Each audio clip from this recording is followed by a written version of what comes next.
கேரள மாவட்டம் வயநாட்டைச் சேர்ந்த ஸ்ருதி தனது மொத்த குடும்பத்தையும் இழந்த நிலையில் கிட்டத்தட்ட 9 பேரை இழந்திருக்காங்க. ஜென்சன் நீ மட்டும் இல்லைனா அப்படின்ற வார்த்தை மொத்த கேரளாவையும் முழுக்கியிருக்கிறது.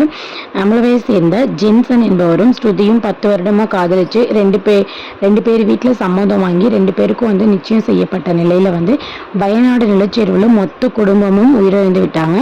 அவங்க உயிரிழந்தோட அவங்க ஸ்ருதியோட மேரேஜுக்காக சேர்த்து வச்சிருந்த 4 லட்சம் ரூபா பணமும் நகையும் சேர்ந்தே நிலச்சரிவில் அடிபட்டு போயிடுச்சு.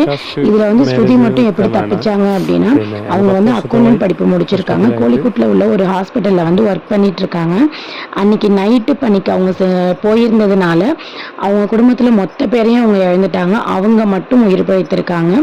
அக்டோபரில் ஆக்சுவலாக இவங்க மேரேஜ் செப்டம்பரில் வைக்கிறதா இருந்தாங்க.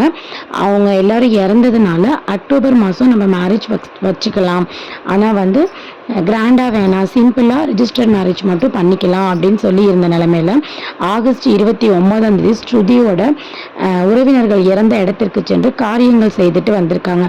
அப்போது கல்பட்டா பக்கத்தில் உள்ள அண்டூர் அப்படின்ற இடத்துல ப்ரைவேட் பஸ்ஸும் ஆம்னியும் நேருக்கு நேர் மோதியதில் ஜென்சனுக்கு மண்டையில் அடிபட்டிருக்கு.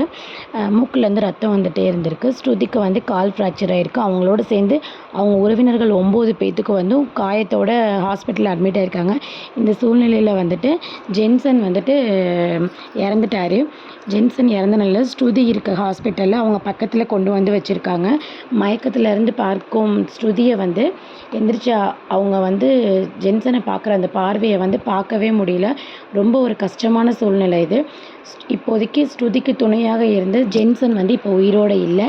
இந்த சுச்சுவேஷனில் ஸ்ருதியோட மனநிலைமை எப்படி இருக்கும், இனி ஸ்ருதியோட வாழ்க்கைக்கு என்ன அர்த்தம் அப்படிங்கிறது தெரியாமல் கேரள மாநிலமே ரொம்ப ஒரு அதிர்ச்சியில் இருக்காங்க.